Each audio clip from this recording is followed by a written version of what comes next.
Setiap jam yang akan kita jalani, mencari kebenaran tak henti-henti, bersama melangkah dalam satu visi, menjaga negeri dengan hati bersih. Kami Aninda setia, bersatu dalam hasrat, mempelajari, berbagi demi bangsa yang jaya. Ya, mari kita tegakkan kejujuran, melawan korupsi dengan keberanian. Aninda setia terang dalam gurita, membawa harapan cahaya integritas.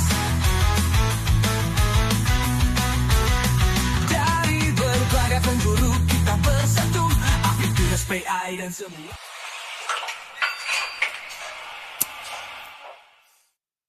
Assalamualaikum warahmatullahi wabarakatuh. Salam, namo buddhaya, salam kebajikan. Memasuki bulan Desember, menyambut Hari Anti Korupsi Sedunia, komunitas Anindya Citya kembali hadir menyalakan cahaya integritas melalui edisi spesial Bentang Citya Hakordia 2025. Sebuah ruang yang tidak hanya menghadirkan pengetahuan akuntansi forensik dan investigasi, tetapi juga menguatkan harapan bahwa perubahan selalu mungkin diwujudkan. Sepanjang bulan Desember, Aninda Citya menyapa setiap hari, bahkan 2 kali sehari, sebagai wujud komitmen edukasi dan integritas yang perlu dijaga secara konsisten, bukan insidental. Kepada para pelita Aninda Citya, rekan-rekan APIP, SPI, serta seluruh masyarakat pembelajar anti korupsi, saya mengajak kita semua untuk hadir, bukan hanya sebagai peserta, tetapi sebagai penggerak. Jadikan setiap sesi sebagai percikan yang menguatkan keyakinan bahwa tindakan jujur sekecil apapun dapat menjadi cahaya perubahan yang menerangi Indonesia yang kita cintai ini. Mari kita satukan aksi berantas korupsi. Aninda Citya, penggerak perubahan, cahaya integritas. Wassalamualaikum warahmatullahi wabarakatuh. Aninda setia terang dalam gurita. Assalamualaikum warahmatullahi wabarakatuh. Selamat pagi, salam sejahtera bagi kita semua.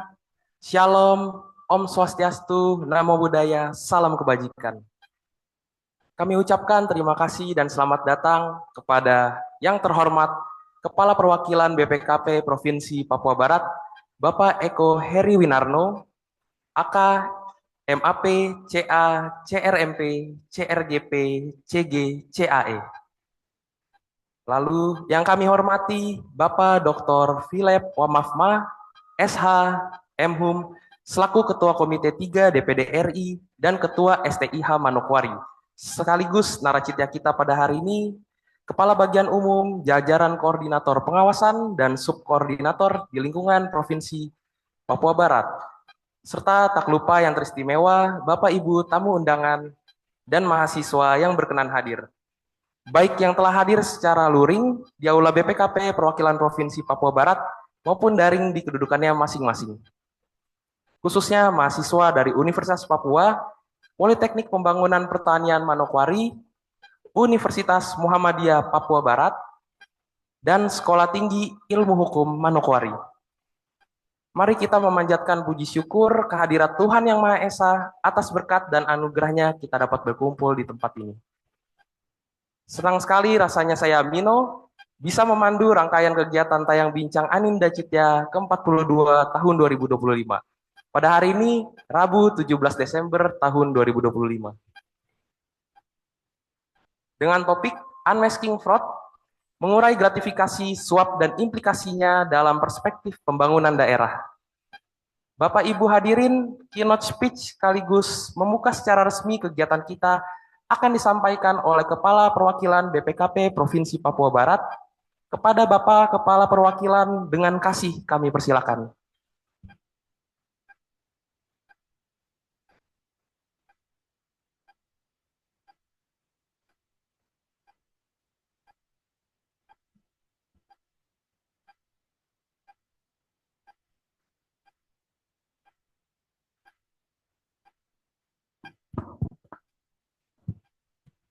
Bismillahirrahmanirrahim. Assalamualaikum warahmatullahi wabarakatuh. Shalom. Shalom. Om Swastiastu, Namo Buddhaya, salam kebajikan, salam sehat, dan salam integritas.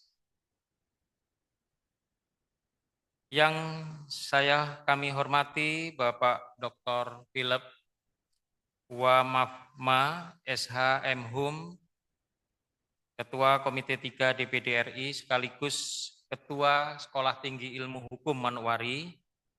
Bapak, kami sangat tersanjung dan merupakan kehormatan Bapak berkenan untuk bisa hadir pada hari ini.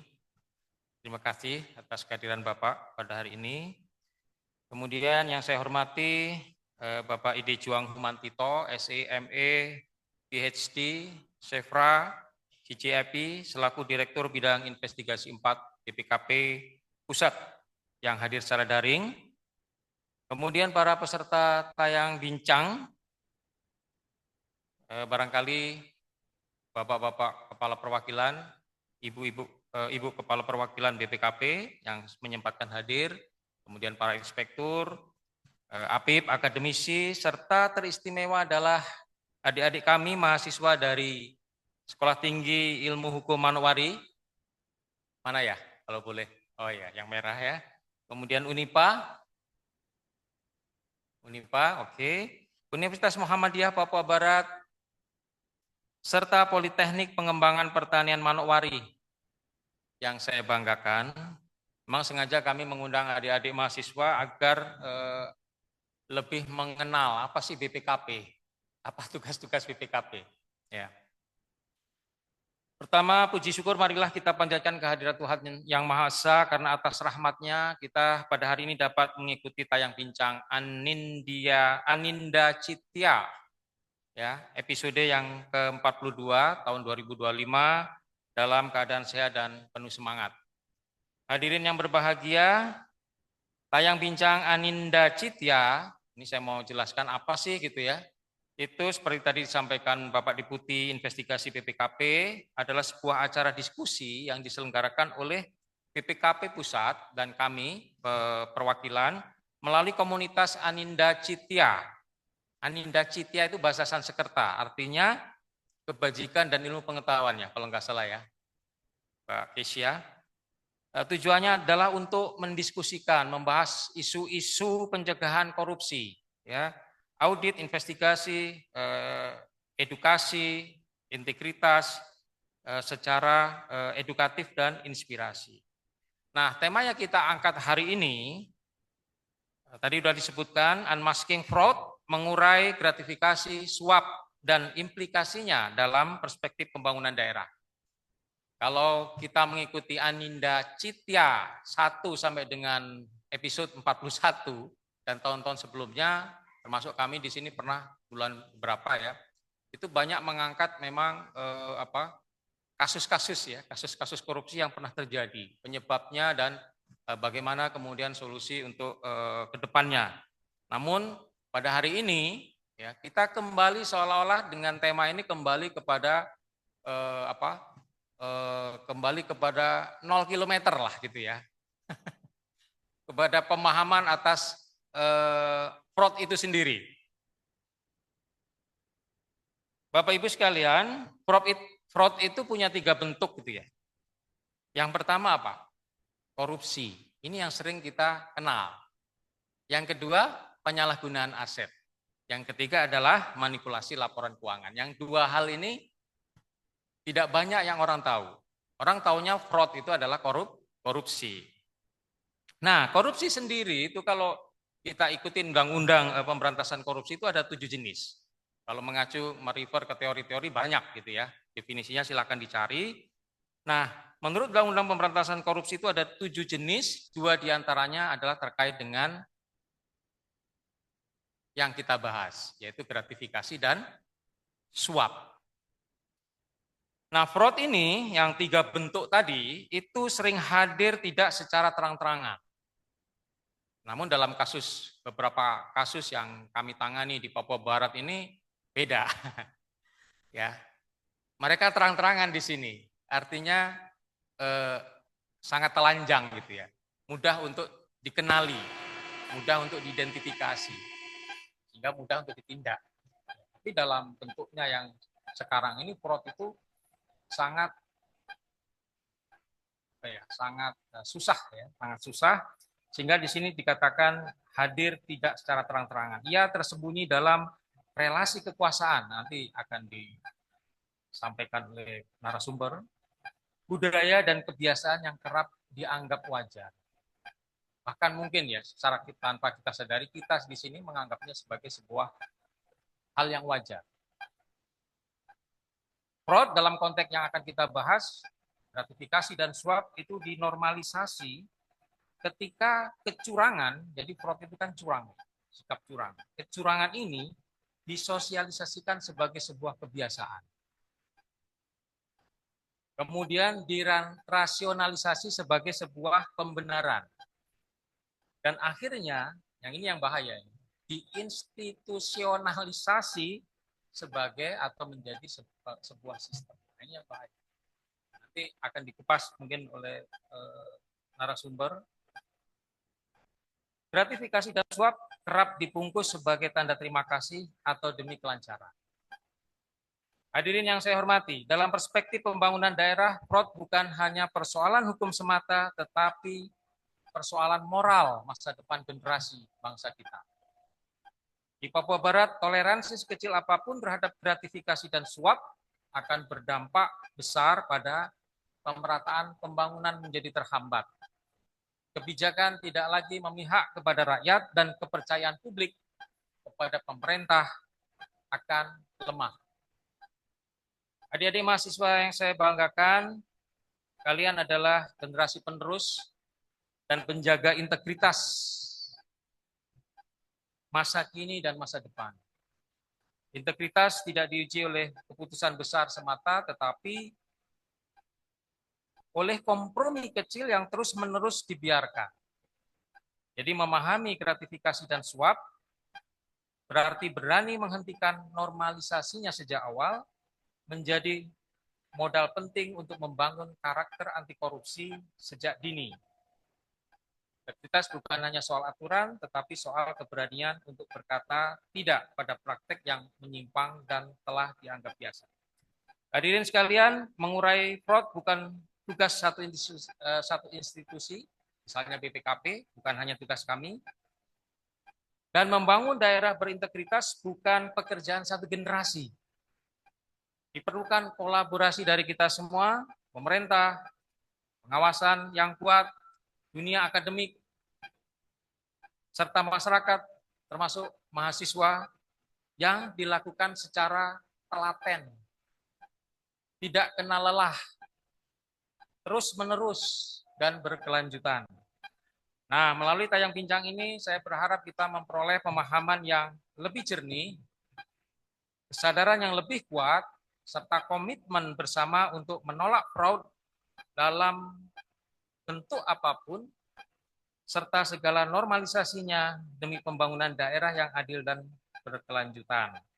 Akhir kata, saya mengucapkan terima kasih kepada BPKP Pusat, terlebih kepada narasumber kita yang hadir pada hari ini, kemudian Bapak Ibu pimpinan dari 4 perguruan tinggi yang sudah membolehkan mahasiswanya untuk bisa hadir di acara kami, dan tak lupa tentu saja panitia yang saya banggakan, serta seluruh peserta.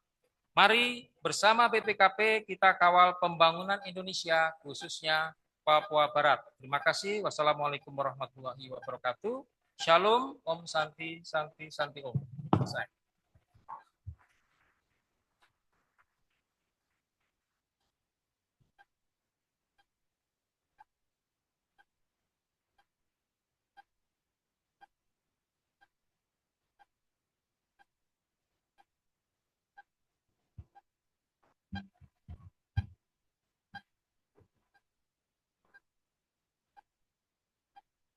Terima kasih kepada Kepala Perwakilan BPKP Provinsi Papua Barat atas keynote speech-nya. Bapak, Ibu hadirin yang kami hormati, acara Aninda Citya kita pada hari ini akan dipandu oleh naracitya, yaitu Ibu Kesia Decatika Patasik dan Bapak Dr. Philip Wamafma, SH MHum. Mari kita sambut bersama dengan tepuk tangan yang paling meriah untuk naracitya kita pada hari ini.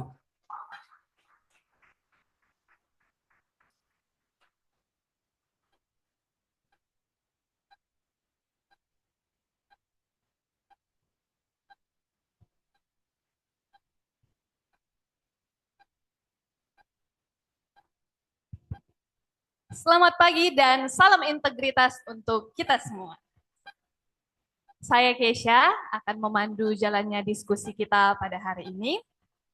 Ketika kita melihat keadaan negara kita telah merdeka kurang lebih 80 tahun. Tapi namun kita masih menghadapi tantangan birokrasi yang kronis, yaitu korupsi. Nah, Indonesia ditempatkan pada peringkat 99 dari 180 negara. Fenomena korupsi ini juga terjadi di Papua Barat. Kita sering melihat ada penyelewengan dana hibah, penyalahgunaan dana otonomi khusus, hingga gratifikasi yang merusak kepercayaan publik. Nah, dalam pusaran ini BPKP hadir sebagai garda terdepan pertahanan melalui strategi pengawasan yang holistik. Yang pertama sebagai pencegahan dengan membangun benteng pengendalian kecurangan. Yang kedua, sebagai deteksi, yaitu mengidentifikasi potensi fraud sehingga tidak terjadi secara lebih besar-besaran. Dan yang ketiga, yaitu sebagai respon melakukan langkah cepat dalam investigasi dan menghitung kerugian keuangan negara. Nah, ketika kita menilik lebih jauh, apa sih sebenarnya korupsi ini dari kacamata hukum dan juga kacamata etika? Lalu bagaimana implikasi korupsi ini terhadap kehidupan masa depan pembangunan kita? Semua ini kita akan ulas bersama narasumber kita hari ini, yaitu Bapak Dr. Philip Wamafma, SH MHum. Beliau merupakan seorang Ketua Komite 3 DPD RI dan juga sekaligus sebagai Ketua Sekolah Tinggi Ilmu Hukum Manokwari. Selamat datang Bapak Philip, bagaimana kabarnya Pak? Sangat baik. Ya, puji Tuhan ya Pak. Jadi tema kita hari ini terkait unmasking fraud ya Pak. Biasanya kita kalau membahas terkait korupsi, biasanya orang lebih fokus kepada apa yang normatif ya Pak, Undang-Undang Tipikor. Tapi hari ini kita mau melihat secara lebih mendalam ya Pak. Mungkin bisa dijelaskan dulu Pak dari segi normatifnya Pak yang biasa diperlihatkan seperti yang disampaikan oleh Pak Kaper tadi terkait 7 jenis korupsi dan mengapa korupsi itu terjadi Pak. Baik, terima kasih Kepala BP3P Papua Barat yang saya hormati, Pak Eko Heri dan jajaran. Terima kasih telah mengundang saya hadir di kantor yang sangat mega dan sangat baik sekali. Mudah-mudahan menginspirasi kita semua untuk bekerja lebih baik, khususnya dalam hal tata kelola keuangan yang lebih baik di Provinsi Papua Barat. Dan beserta mahasiswa-mahasiswi yang hadir dan perwakilan lainnya. Sebelumnya saya perkenalkan diri biar lebih, walaupun sebagai seorang politikus itu setiap hari itu memperkenalkan diri. Jadi rata-rata orang banyak yang sudah kenal. Tapi lebih baik lagi kalau saya memperkenalkan diri, karena saya di mana-mana selalu bilang saya ini ada dua sisi. Satu sisi seorang akademisi yang membentuk saya dari awal, terbentuk karakter saya, dan untuk politis itu belum bisa mengesampingkan tugas utama sebagai akademisi. Jadi kalau saya bicara hari ini, nanti ada hal yang sifatnya hukum, akademisi. Yang kedua, nanti ada hal-hal lain di luar itu adalah bagian daripada pemantauan hasil-hasil kerja-kerja kita yang bisa saja menjadi informasi bagi masyarakat. Baik, saya Philip Wamafma. Saya sekarang menjadi Ketua Sekolah Tinggi Ilmu Hukum Manokwari yang ketiga periode, Pak. Dan dipilih oleh Papua Barat menjadi anggota DPD 2 periode. Jadi cikal bakal karier saya di parlemen juga saya ditunjuk sebagai sekjen forum aspirasi anggota DPR dan DPD RI di bawah MPR RI, dan jabatan politik yaitu Ketua Komite 3 dan juga sebagai anggota Badan Kehormatan di Dewan Perwakilan Daerah Indonesia. Baik, itu simpel saja. Silakan Bapak Ibu bisa searching di mana-mana, pasti akan mengikuti tentang langkah-langkah kami. Dan mudah-mudahan kehadiran saya di sini memberikan manfaat bagi kita semua.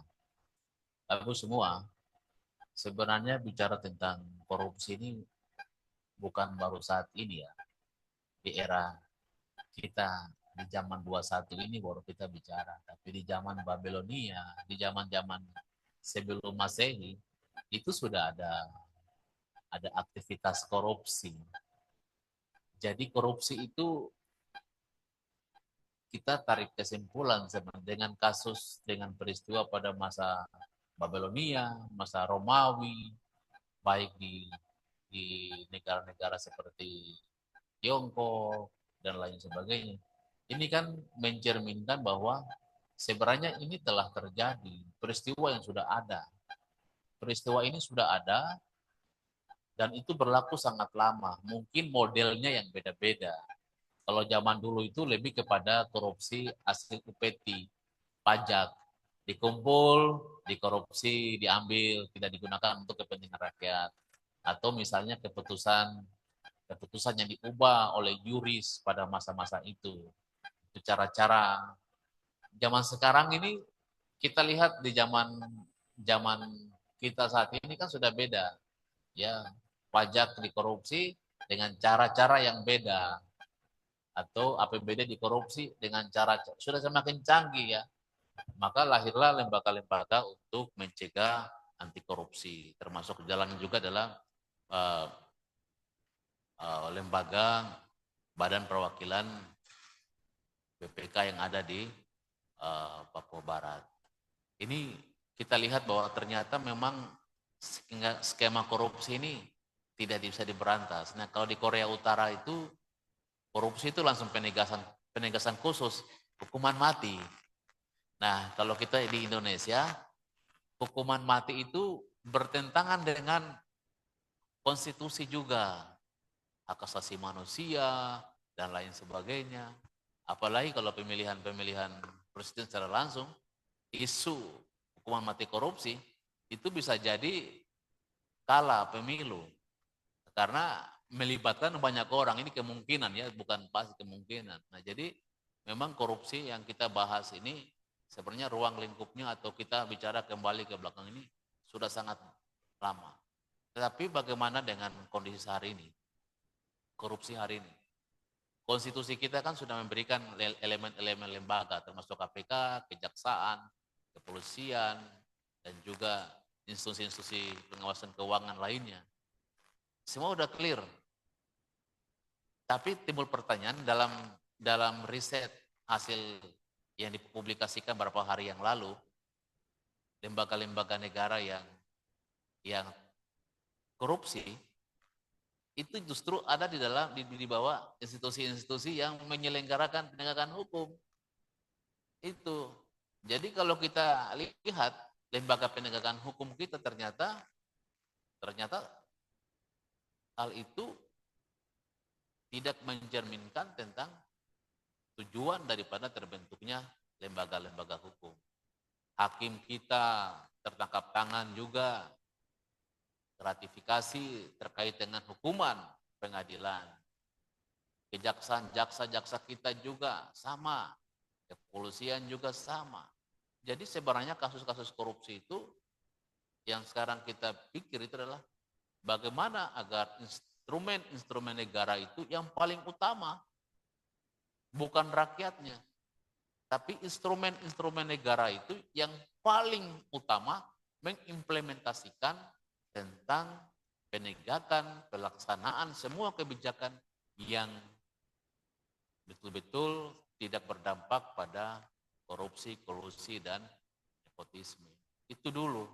Maka kalau kita lihat, Presiden Prabowo kemudian membentuk tim reformasi kepolisian.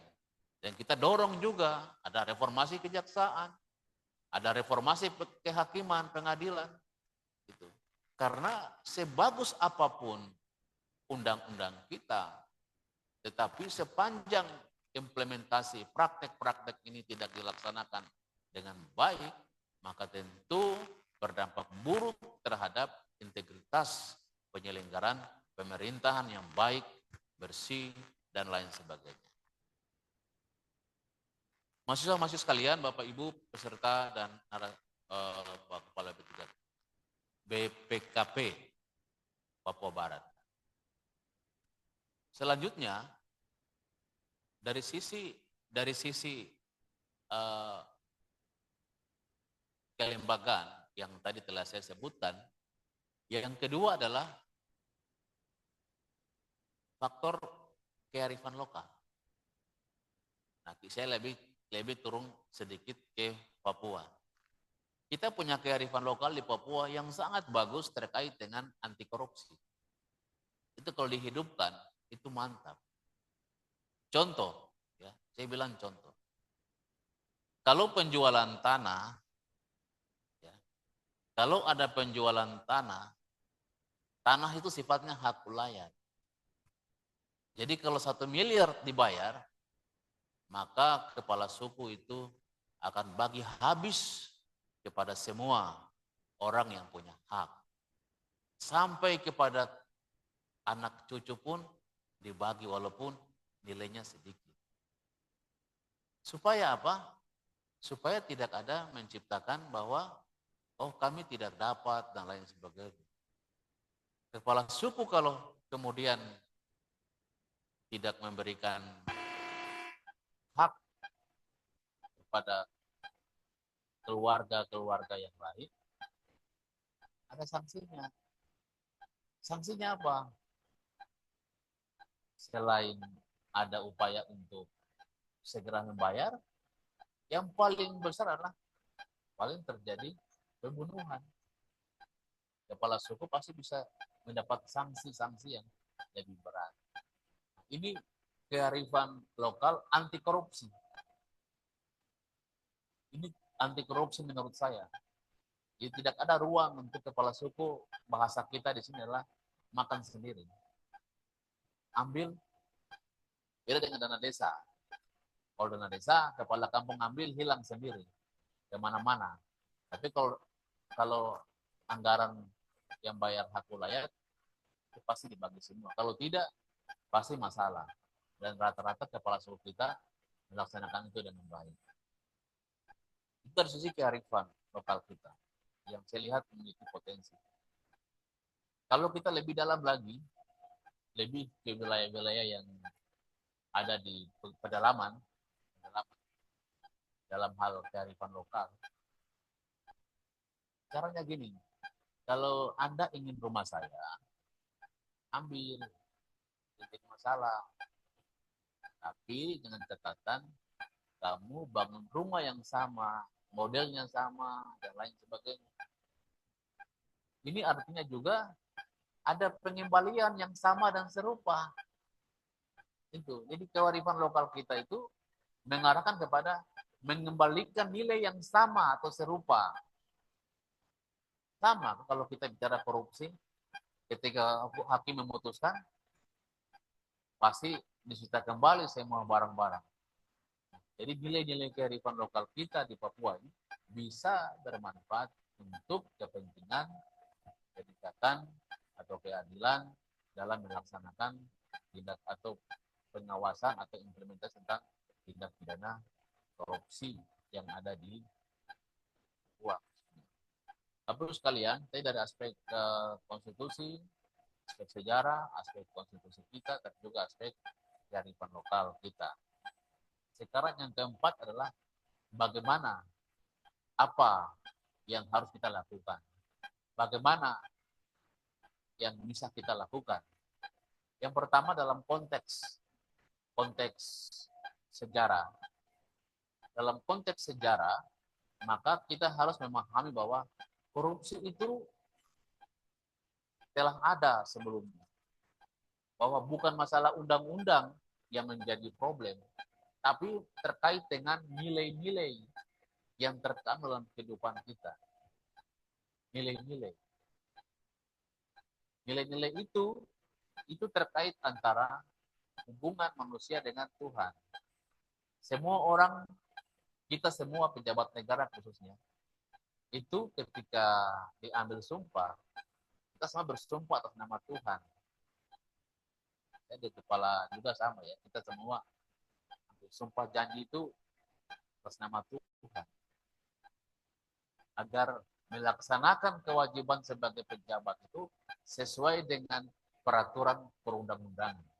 Bahkan di instansi teknis lainnya itu ada fakta-fakta integritas. Termasuk dalamnya adalah integritas tentang tidak melaksanakan korupsi, kolusi, dan nepotisme.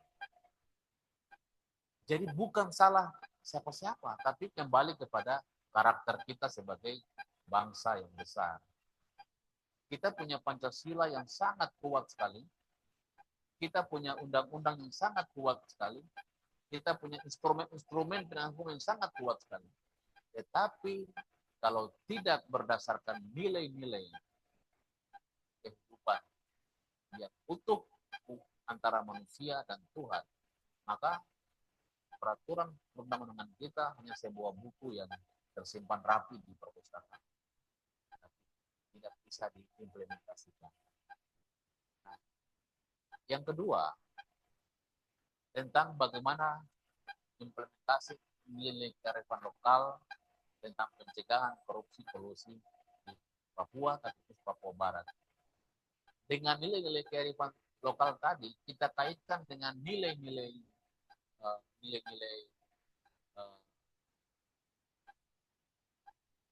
ketuhanan, maka ini semakin memperkuat dua hal yang besar di Papua, yaitu diperkuat dengan nilai-nilai kearifan lokal yang kuat, dengan nilai-nilai ketuhanan yang kuat, maka saya yakin dan percaya mampu diimplementasi tentang pencegahan tindak pidana korupsi.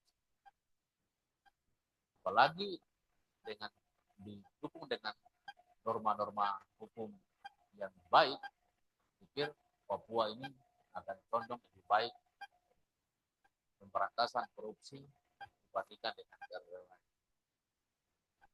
Bagaimana ke depan? Yang pertama adalah partisipasi publik. Tidak ada cara lain. Kita punya undang-undang keterbukaan informasi. Semua warga negara wajib tahu tentang informasi publik, termasuk informasi keuangan daerah. Mahasiswa, Bapak Ibu, itu punya hak sebagai publik untuk memiliki informasi tentang anggaran, tentang kebijakan pembangunan, dan lain sebagainya. Untuk apa? Kita tahu, bukan untuk menakuti-nakuti atau menggunakan dokumen untuk bahan. Kan di mana-mana itu ada kasus juga. Bahan itu dijadikan sebagai take and give, ya. Jadi barter ya, untuk mendapatkan tekanan kepala dinas. Kepala dinas kami mau demo. Demo apa? Ini bahwa kami temukan bahwa punya paket proyek tidak berjalan. Bukan itu tujuannya. Tapi bagaimana kita berkontribusi untuk melakukan pengawasan terkait dengan kebijakan pembangunan daerah. Itu yang pertama tentang apa yang bisa kita lakukan. Mahasiswa, mahasiswa maupun sebagai publik itu kan telah diberikan hak untuk mendapatkan informasi publik. Yang kedua adalah edukasi. Ya. Edukasi, saya pernah di negara Jepang. Di Jepang. Saya kebetulan ke kantin satu perguruan tinggi di Jepang, kampus terkenal. Saya masuk di kantinnya, di situ hanya ada ATM. Hanya ada ATM. Tidak ada orang yang jual, tidak ada kasir, barangnya bebas begitu saja. Ambil sendiri barangnya, hitung sendiri jumlahnya, masukkan kartu ATM, bayar sendiri, ambil kantung, isi sendiri. Jadi budaya itu harus dipraktikkan kalau memang kita ingin agar korupsi itu tidak dilaksanakan. Tapi kalau budaya yang tidak kita praktekkan, maka tentu akan tumbuh dalam kebiasaan hidup kita. Dan saya lihat seperti di Jepang, negara-negara yang betul-betul di Cina, ya. Saya coba pernah, Bayu kalau tahu, coba kalau taruh barang yang hilang, taruh barang HP atau tas, coba taruh di sembarang tempat saja. Itu pasti akan diantar, dicari sampai tahu dan diserahkan kembali kepada pemilik. Coba kalau kita di sini, coba barang ditaruh balik tidak ada yang mengaku. Jadi kita khawatir sendiri tentang hal-hal yang bisa muncul. Jadi di Jepang misalnya, ketahuan korupsi, Perdana Menterinya langsung keluar di jalanan umum, mundur diri, hormat dan mohon maaf. Kita tidak praduga tak bersalah. Kita praduga tak bersalah, tidak ada seorang pun yang akan bersalah sebelum ada keputusan pengadilan yang berkekuatan hukum tetap. Jadi kalau sudah tersangka, sudah banding, terakhir minta aborsi dari Bapak Presiden. Ya, langsung bebas lagi. Jadi terakhir Presiden juga yang menentukan korupsi, pengadilan tinggi, Mahkamah Agung, terakhir bebas. Itu ya punya kasus yang sudah bebas, ya korupsi sudah bebas. Mantan ketum partai satu sudah bebas. Jadi ini kita bicara tentang praktik. Bahkan kalau Bapak Ibu adik-adik ikuti, ada pejabat negara yang bilang bahwa ya korupsi itu juga tidak apa-apa, asal jangan ini juga. Kan berarti kan kita sendiri tidak punya komitmen untuk pemberantasan tindak pidana korupsi. Nah, saya yakin adik-adik juga mungkin sekarang belum punya kedudukan nih kalau mahasiswa ya. Belum punya kedudukan jabatan strategi. Jadi kalau saya yakin mahasiswa juga yang vokal-vokal misalnya. Coba lihat sampel-sampel. Banyak mahasiswa aktivis juga yang sudah dapat tangkap juga. Ya mantan-mantan menteri yang aktivis juga udah masuk penjara. Kita ada yang tidak. Yang bilang saya tidak, masuk juga penjara. Bersumpah-sumpah demi kitab sucinya, tetap masuk, baru mengakui juga dari belakang. Jadi memang kalau saya korupsi ini dia sudah mengakar, dan mengakar itu menjadi masalah bagi bangsa kita. Nah maka perlu komitmen kita bersama untuk pemberantasan tindak pidana. Saya ambil contoh ya, ini contoh konkret ini. Teman saya itu menulis tentang gratifikasi seksual. Ada juga kasus kayak begitu, gratifikasi seksual dalam disertasi teman saya. Ternyata untuk mendapatkan proyek, untuk mendapatkan hal-hal kebijakan-kebijakan, itu seksual itu sudah menjadi alat untuk mendapatkan sesuatu. Dan itu banyak hal terjadi seperti itu. Ada yang lapor itu Papua Barat ini, ada yang lapor, ada yang janji proyek, ada yang janji pegawai negeri. Sekarang ada di Polda, coba cek, ada kasus-kasus di sana. Ini menunjukkan bahwa perkembangan ini sudah mulai berkembang sangat pesat terkait dengan korupsi. Oleh sebab itu, mari Bapak Ibu semua, kalau kita ingin memberantas korupsi, maka jadikanlah undang-undang itu sebagai dasar, tetapi kembalilah kepada diri kita sendiri untuk mengimplementasikan di dalam aktivitas kita masing-masing. Kalau kita berkomitmen, komitmen dengan teguh. Kalau kita tidak berkomitmen, maka resiko itu ada menanti Bapak Ibu sekalian. Saya bersyukur Pak Kepala karena DPD RI dalam hasil riset yang dipublikasikan tidak termasuk sebagai lembaga yang korupsi. Jadi saya rasa aman bekerja di Dewan Perwakilan Daerah Republik Indonesia. Terima kasih untuk sementara, nanti kalau ada pengembangan bisa dikebat. Terima kasih. Baik Pak, tadi Bapak sudah menjelaskan terkait bagaimana penerapan Undang-Undang Korupsi Pak, serta lembaga-lembaga yang menanganinya. Nah, kalau korupsi ini kan Pak, istilahnya permasalahan multidimensi ya Pak. Jadi sehingga tidak adil ketika kita hanya melihatnya secara normatif melalui undang-undang. Banyak ilmu-ilmu disiplin lainnya, khususnya pada bidang hukum, ada hukum empiris seperti itu Pak, yang membahas tentang sosiologi, psikologi, antropologi, dan filsafat juga Pak. Mungkin bisa dijelaskan dari disiplin ilmu tersebut Pak.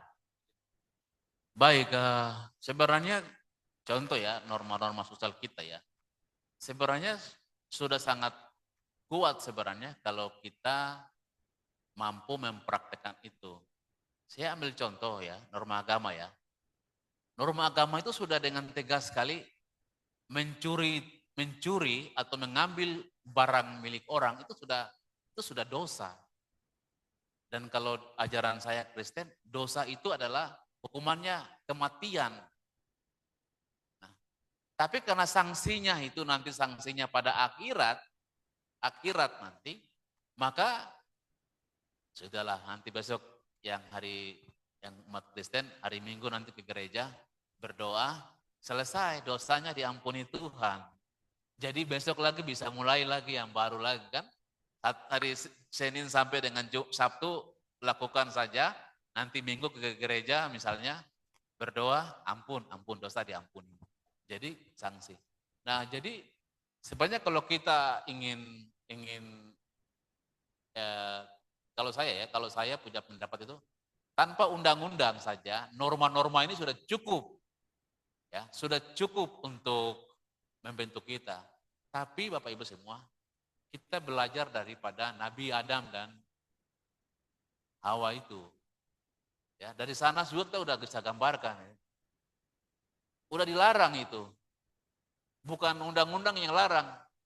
Ini Allah yang larang sendiri. Jangan ini, jangan ini, jangan ini. Ya kan? Siap. Terakhirnya langgar juga. Jadi manusia itu memang ada karakter. Karakter untuk patuh dan karakter untuk melanggar. Nah, dalam dua dimensi ini maka mana yang kita patuh? Kalau saya pikir kalau dikolaborasi antara norma agama dengan norma hukum, makin kuat sebenarnya. Yakin tidak Bapak Ibu? Seseorang yang melanggar norma agama, secara otomatis dia itu melanggar norma hukum. Seseorang yang melanggar norma hukum, secara otomatis dia melanggar norma agama. Itu ya Mbak. Jadi kalau kita ingin untuk melaksanakan norma ini, maka harus konsisten. Mana orang melaksanakan undang-undang dengan benar masuk penjara? Kan tidak mungkin. Mana orang patuh norma agama masuk neraka? Tidak mungkin. Dua hal. Yang kedua, terkait dengan norma sosial. Nah, kita ini kalau orang kita ya, terus Papua ya, ini Papua. Kalau orang tua namanya udah merah, misalnya korupsi, keluarga ini pasti malu semua. Iya, benar ya. Pasti malu. Malunya minta ampun. Sang-sang sosial itu pasti muncul. Bahan buah bibir orang kemana-mana. Gaya tapi korupsi. Pasar-pasar kasar muncul. Gaya korupsi. Jangan bicara banyak. Bicara banyak korupsi, kamu korupsi. Jadi ada sang-sang sosial di tengah-tengah masyarakat. Ya, hal yang sama juga berlaku bagi sanksi. Ini tidak beda. Kalau saya norma hukum maupun norma hukum ini dia kolaborasi malah saling memperkuat. Tinggal bagaimana kita aktualisasikan dalam kehidupan hari-hari kita. Terkait dengan filosofi dasar, ini kan soal keadilan. Soal keadilan. Hukum ini kan soal keadilan. Korupsi ini kan soal keadilan. Soal penyelewengan kewenangan. Jadi kalau sebagai pribadi kita memahami tentang makna filosofi dasar, kenapa tidak boleh korupsi, kenapa tidak boleh menyalahgunakan keuangan, maka tentu memiliki filosofi dasar adalah bagaimana agar betul-betul apa yang diperbuat itu bermanfaat dan berdampak, termasuk dalam nilai keadilan. Kalau kita tidak adil, maka dampaknya merugikan pihak atau orang lain. Kalau kita menyalahgunakan kewenangan, maka hal tersebut akan berdampak kepada pihak atau orang lain. Saya ambil contoh di Babilonia. Kenapa nilai keadilan itu ditegaskan? Supaya hakim dalam memutuskan perkara-perkara sesuai dengan kewenangannya. Nah, tidak boleh berdasarkan titipan atau pesanan. Ini kan kemudian merusak nilai-nilai atau hakikat-hakikat keadilan itu sendiri. Jadi kalau kita mengelola keuangan daerah, atau kita tidak, keuangan daerah kita dengan dasar hukum dasarnya adalah korupsi, berarti kita yang mendapatkan keuntungan yang sebesar-besarnya, tapi di sisi pihak lain ada mengalami kerugian sebesar-besarnya, yaitu rakyat mengalami kerugian. Maka tujuan pembangunan negara kita, rakyat Indonesia adil dan makmur, tidak terwujud. Tidak terwujud. Kenapa? Karena korupsi itu jadi hakikat daripada atau filosofi dasar daripada korupsi itu adalah tadi keadilan. Tadi saya bilang, kalau saya korupsi, maka uang yang harusnya digunakan untuk membangun daerah itu justru sebaliknya tidak dapat digunakan, dan saya menjadi kaya raya, saya menjadi memiliki segala-galanya, tapi rakyat itu menjadi sengsara. Makanya dalam bahasa Latinnya itu kan homo humani lupus, manusia jangan menjadi serigala bagi sesamanya, tapi manusia itu harus menjadi penyelamat bagi manusia yang lain. Gitu. Jadi sekarang tinggal kita praktekkan dalam kehidupan kita. Integritas kita diuji untuk apa? Untuk mempertahankan nilai-nilai keadilan. Kalau saya ambil barang ini untuk saya semua, berarti ada pihak lain yang mengalami kerugian. Kalau itu dilakukan oleh pejabat negara, oleh keuangan negara, maka negara kita tidak akan mencapai tujuannya. Bahwa 2045 ada bonus demografi. Bonus demografi kita adalah ada muncul ekonom muda baru, ada muncul pemimpin-pemimpin muda baru, ada muncul generasi milenial yang hebat di 2045, tapi timbul pertanyaan, apakah memiliki nilai keadilan atau tidak? Apakah kita menjadi pemimpin, menjadi pengusaha,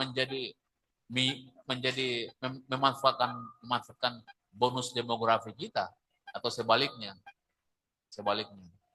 Banyak kasus yang di Papua. Saya tidak akan beda, tapi Anda ikuti sendiri bagaimana misalnya tentang laporan pertanggungjawaban keuangan daerah yang sekarang sudah masuk proses penyelesaian di provinsi sendiri. Dan banyak kasus sebenarnya.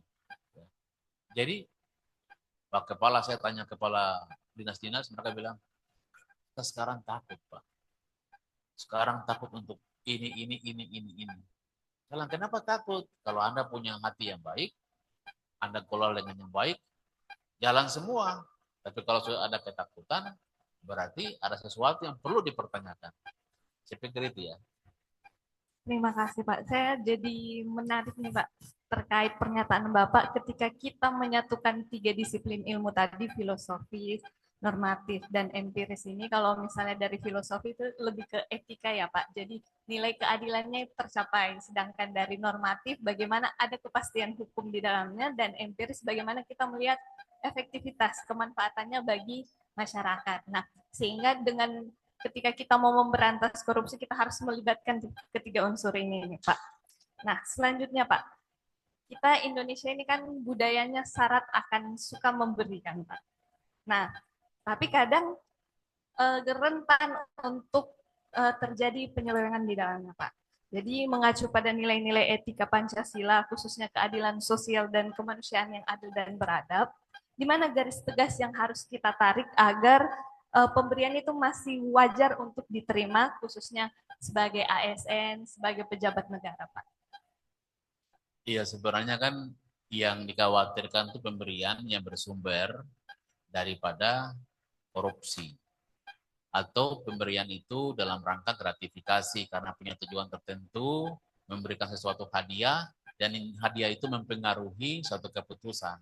Gitu. Tapi kalau hadiah itu dalam rangka, menurut saya, dalam rangka untuk menghargai, menghormati, dan untuk kegiatan-kegiatan sosial lainnya, menurut saya tidak ada masalah.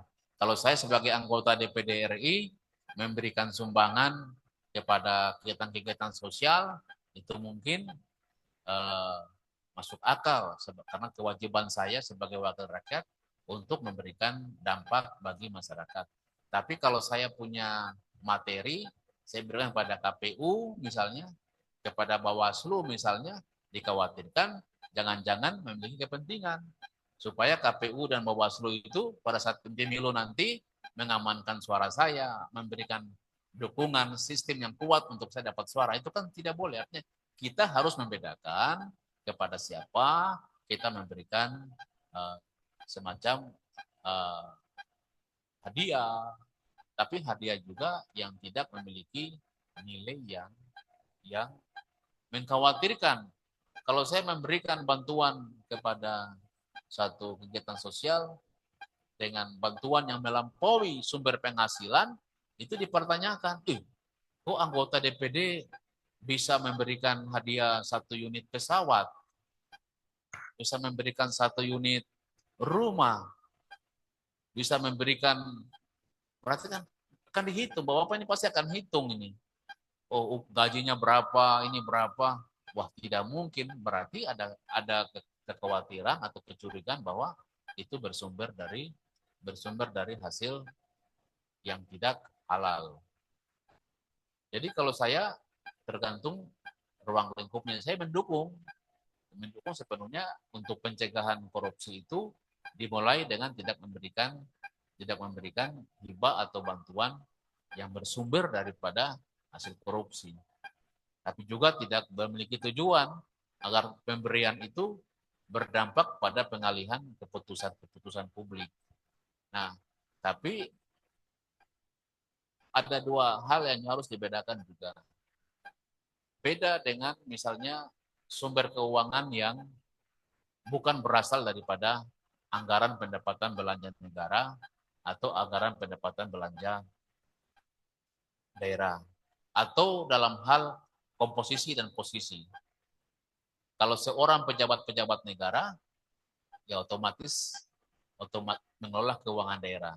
Termasuk lembaga-lembaga badan usaha milik negara atau badan milik usaha daerah. Saya khawatir penafsirannya adalah nanti dipandang bahwa kalau begitu kami juga, mahasiswa juga tidak boleh memberikan sumbangan, bantuan, iya kan? Atau tokoh-tokoh masyarakat tidak boleh, kan beda. Rumusan definisinya adalah terkait dengan pejabat penyelenggara negara atau pengguna anggaran belanja negara atau anggaran pendapatan daerah. Itu dimasuk dalam kategori korupsi. Jadi kalau saya ketua STIH Manokwari hanya mengelola SPP mahasiswa, kita memberikan bantuan, berarti bukan bantuan daripada anggota DPD. Oh, berarti itu adalah bersumber dari sumber penghasilan dari kemasyarakatan. Nah, ini yang harus dipilah-pilah sehingga jangan kemudian sebentar keluar foto ada bantuan sekian M di sini. Nah, kalau gubernur, bupati yang bantu, ya pasti bersumber dari APBD atau APBN. Clear. Kalau bantuan personal, ya itu mungkin kelebihan rezekinya. Jadi ini juga kita, apalagi kalau kita hadir acara nikah, pasti ambil bingkisan-bingkisan. Sekarang kan orang mulai tulis di undangan nikah itu, kita diundang tulis tidak menerima hadiah dalam bentuk apapun. Ditulis di undangan itu. Jadi kita kalau hadiri undangan menteri ini, pejabat ini, sudah ditulis tidak menerima sumbangan atau dalam hadiah dalam bentuk apapun, ditulis. Jadi kita ke sana hadiri itu ya cuma bawa diri dan hanya makan. Setelah itu bersalaman, selesai. Mungkin dalam hati, kenapa ya?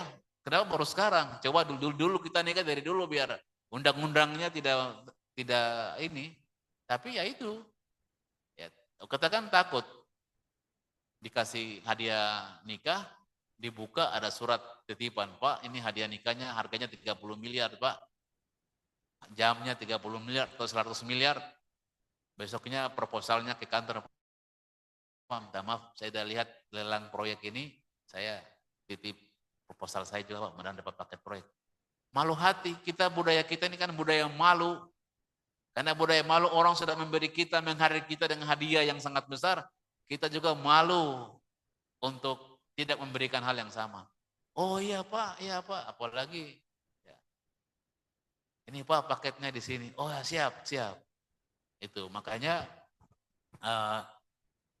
kalau saya sih gratifikasi begini kan sudah sering terjadi. Ya, tapi bagi saya tadi prakteknya kembali kepada kita sendiri. Tapi kalau kita ingin untuk tidak tersandung, tidak terlibat, maka saya sarankan untuk kita patuh saja kepada hukum yang berlaku dan kita juga mengimplementasikan nilai-nilai norma-norma sosial itu dalam kehidupan kita masing-masing. Terima kasih. Baik, Pak. Nah, tadi kan dibahas bahwa kembali kepada diri kita nih, Pak. Nah, untuk pemberantasan korupsi yang benar-benar mengakar sampai ke budaya kita kan, Pak, pemahaman mengenai moralitas itu menjadi penting dan harus mengakar di tingkat lokal ya, Pak. Bagaimana pemerintah pusat itu dapat berkolaborasi dengan pemerintah daerah untuk harmonisasi terkait peraturan korupsi, Pak, sehingga tidak hanya menciptakan terkait kesadaran hukum belaka, tapi menciptakan kesadaran yang benar-benar dari batin itu, Pak. Iya, kalau saya ini karena spesifik saya ini hukum dan sering juga bersuara untuk penegakan hukum. Intinya bahwa hukum harus ditegakkan. Apapun alasannya. Korupsi itu harus dihukum seberat-beratnya. Harus dimiskinkan. Bila perlu dihukum mati. Itu baru bisa kita bicara tentang penegakan hukum. Tapi kalau kita kembali lagi kepada norma-norma, ya kita ini selalu memaafkan, selalu punya kebijakan, saya pikir akan menghambat proses implementasi daripada penegakan hukum itu. Nah, jadi saya bilang tadi, kita punya hukum ini kan kita sudah buat baik. Ternyata pada saat undang-undang KPK dibentuk, direvisi, muncul asumsi bahwa KPK dilemahkan. Tiba-tiba ada yang tersangka atas nama kepentingan politik, tersangkanya hapus, dihilangkan. Ada yang sudah tersangka, belum ditahan. Jadi kita ini benar ya Pak, saya ini setuju sekali reformasi. Setuju sekali reformasi institusi-institusi hukum kita. Benar Pak. Kalau Prof. Sahid Tapim mengatakan bahwa yang hancurkan negara ini itu penegak hukum sendiri. Maka waktu beliau hadir di satu acara, dia tanya, adakah di sini hakim? Di depan-depan semua. Adakah di sini jaksa? Apakah ada pengacara? Kalian dipersilakan duduk paling belakang. Sederhana saja. yang bisa menegakkan ini, melaksanakan undang-undang ini adalah para penegak hukum. Kalau penegak hukum kita ini memiliki mental yang kuat dan mampu sebagai hakim, sebagai jaksa, sebagai kepolisian yang benar, saya yakin kita punya supremasi hukum di negara kita jauh lebih baik. Kalau kita ikut di berita, kita di jalan raya, begitu tilang, damai 50.000. Di jalan kita kasih 50.000, 20.000, aman, siap. Jalan. Ini bahwa integritas kita, ya, integritas kita itu belum mencerminkan tentang siapa kita, belum mencerminkan itu. Karena belum mencerminkan itu, integritas kita rendah, serendah 20.000 atau 10.000 lagi, bila terjadi hilang di jalan. Jadi kembali lagi saya bilang, kalau kita ingin agar tindak pidana korupsi ini bisa dilaksanakan dengan benar, maka harus penyelenggara hukum sendiri harus patuh dan taat dan mampu melaksanakan itu dengan baik. Kasus ya kemarin Komisi 3 DPR itu panggil jaksa yang ada di salah satu kabupaten terkait dengan gratifikasi atau permintaan uang kurang lebih 10 miliar. Itu kasus. Jadi bagaimana kalau kasih aman kasus, kalau tidak berkasih kasus lanjut. Ini kembali, bukan hukum itu yang salah bagi saya. Hukum itu kan cuma benda mati. Tapi kembali kepada kita sebagai penyelenggara negara, sebagai warga negara, untuk berpartisipasi aktif dalam rangka memastikan bahwa kita patuh dan taat terhadap hukum, dan kita sebagai agen-agen untuk menegakkan anti korupsi, khususnya yang ada di Provinsi Papua Barat. Menindaklanjuti pernyataan Bapak, lantas bagaimana caranya kita dapat membangun ekosistem integritas di daerah, Pak? Khususnya apa langkah strategis atau transformatif yang bisa diambil oleh ASN di daerah maupun pejabat negara untuk mengembalikan marwah pengabdiannya, Pak? Jadi Pak Kepala ini seperti ujian tesis disertasinya. Tapi untung ilmu sudah ada dalam kepribadian. Jadi nanti bisa-bisa saya dapat nilai A+ ini ya. Jadi begini ya. Jadi yang pertama ya, membangun integritas. Itu yang paling penting di ASN, integritas. Kita kerja, kita punya upah atau kita punya gaji. Itulah hak kita. Di luar itu, apabila ada penghargaan, penghormatan, dan lain sebagainya, sepanjang itu sesuai dengan peraturan perundang-undangan, please, itu adalah hak. Tetapi jangan menciptakan hak lain di luar daripada hak yang sesungguhnya. Itu untuk integritas. Yang kedua adalah harus ada pengawasan. Ada pengawasan. Jadi kita ini manusia ini kan punya ide, punya intelektual. Ya. Tikus itu, ya, Bapak Ibu, tikus, kenapa korupsi itu diidentik dengan tikus?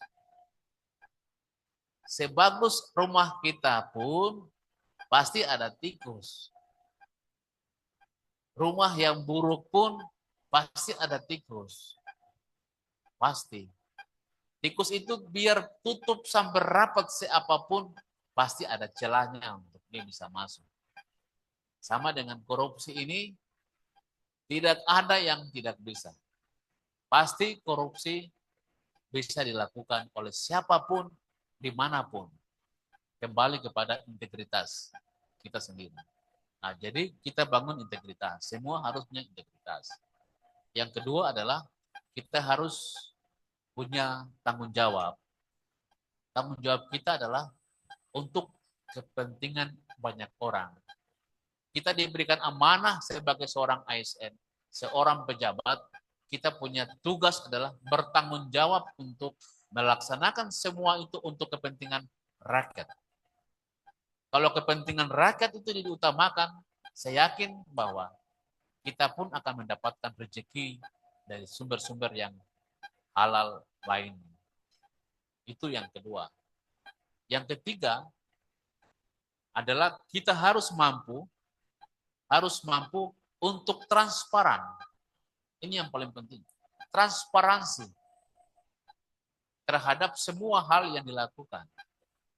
Transparansi ini butuh pengawasan publik. Proyek apa,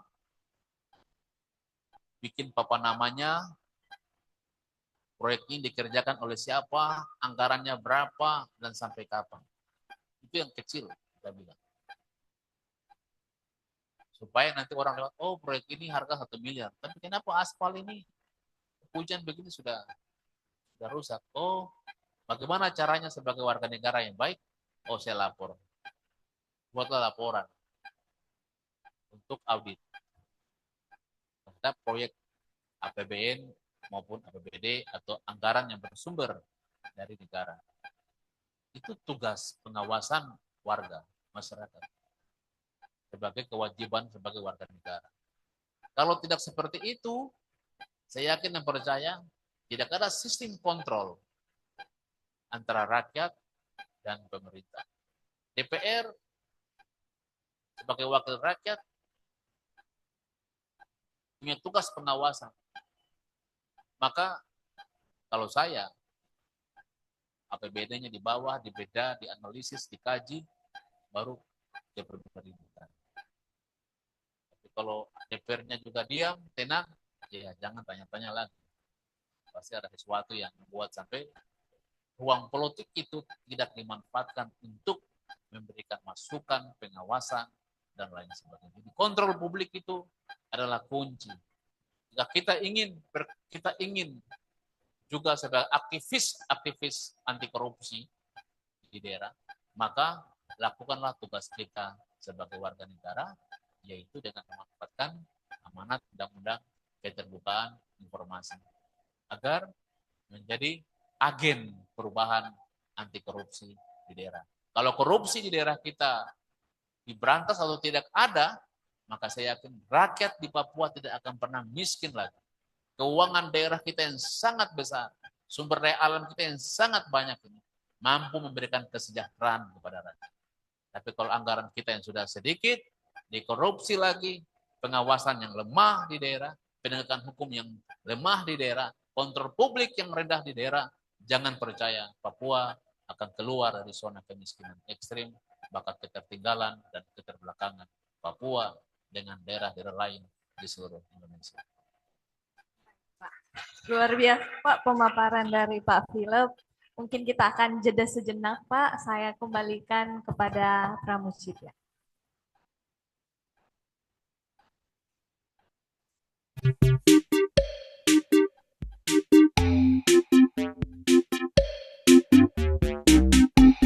Diskusi tayang bincang Aninda Citya yang sangat menarik. Kita akan masuk ke sesi Kahoot.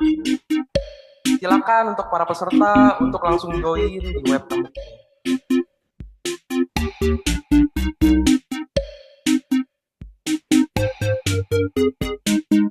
Baik, bisa di-scan barcode-nya ataupun menggunakan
Baik, sudah banyak yang masuk. Sepertinya bisa kita mulai.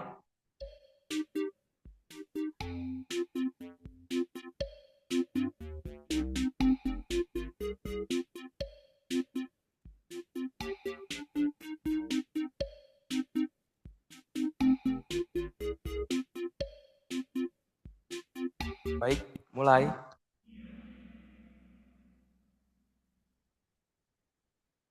Oke, pertanyaan pertama.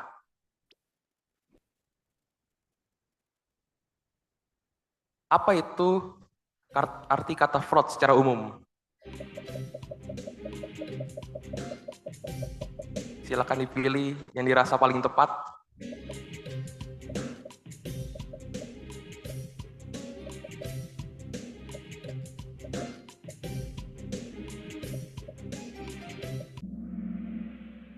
Oke, baik sekali, ini banyak yang benar. Kecurangan atau penipuan, jawaban yang benar. Oke, Kristal menduduki peringkat pertama. Untuk pertanyaan kedua, hanya pemerintah saja yang bertanggung jawab untuk mencegah fraud. Apakah benar atau salah? Silakan dipilih salah satu.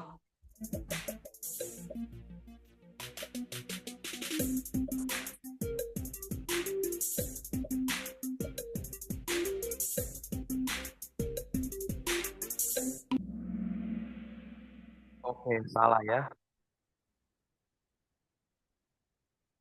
Tanggung jawab untuk mencegah fraud itu adalah tanggung jawab kita bersama. Baik, luar biasa, Endoy.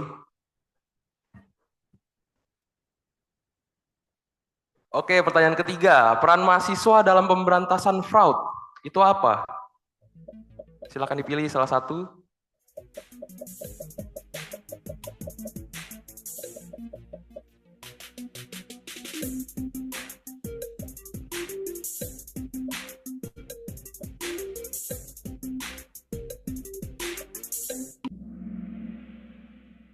Oke, luar biasa, banyak sekali yang benar ya.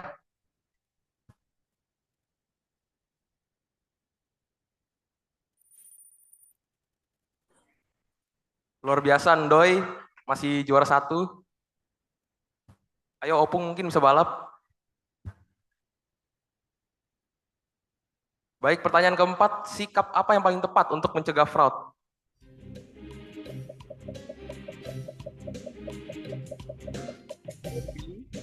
Jawabannya yang benar.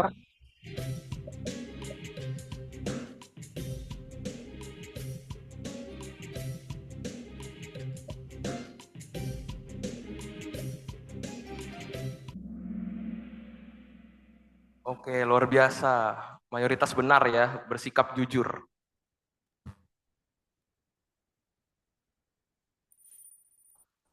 Oke, luar biasa, ternyata Opung berhasil membalap.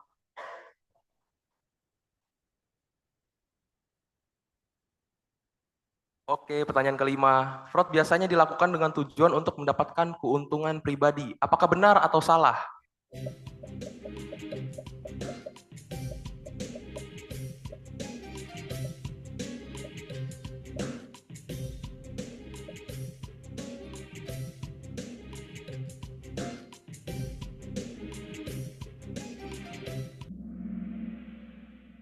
Oke, jadi mayoritas itu benar ya jawabannya.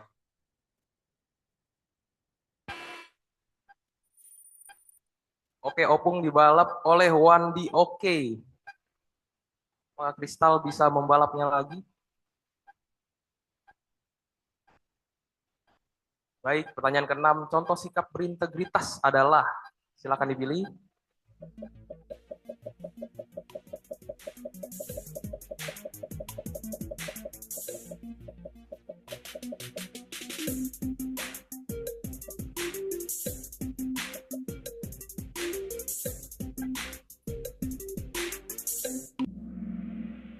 Oke, luar biasa. Banyak yang menjawabnya benar ya.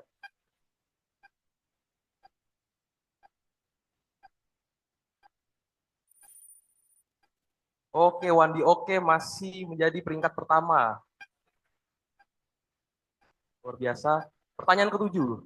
Salah satu cara sederhana untuk mencegah fraud adalah, ayo apa?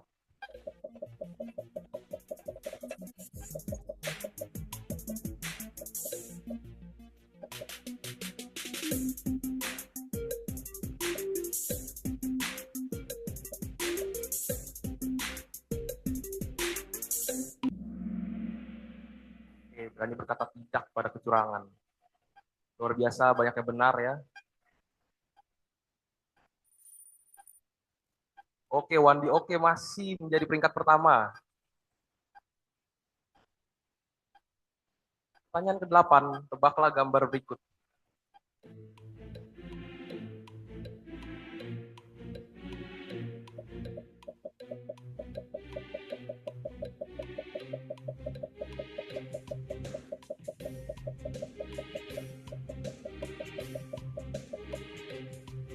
Akan diketik jawabannya.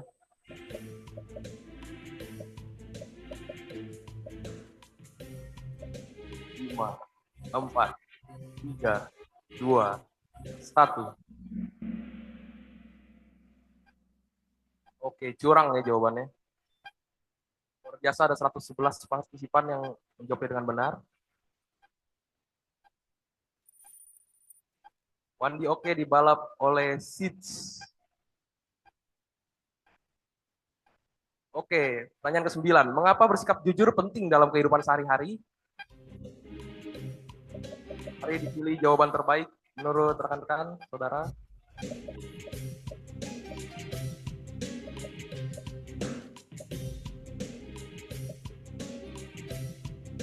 Lima, 4, 3, 2, 1. Oke, menjaga kepercayaan orang lain ya jawabannya benar, luar biasa, mayoritas menjawabnya dengan benar.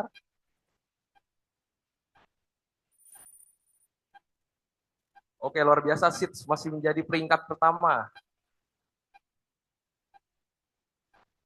Oke, kuis terakhir. Fraud dapat merugikan siapa saja, kecuali, mari jawab.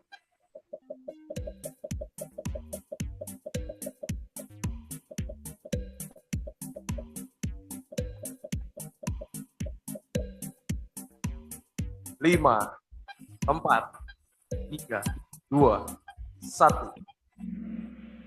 Oke, jadi luar biasa ya, banyak yang menjawab dengan benar.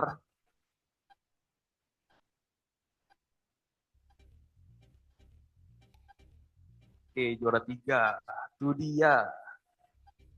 Siapa yang kedua? Kristal. Yang pertama, siapa ini? Teng. It.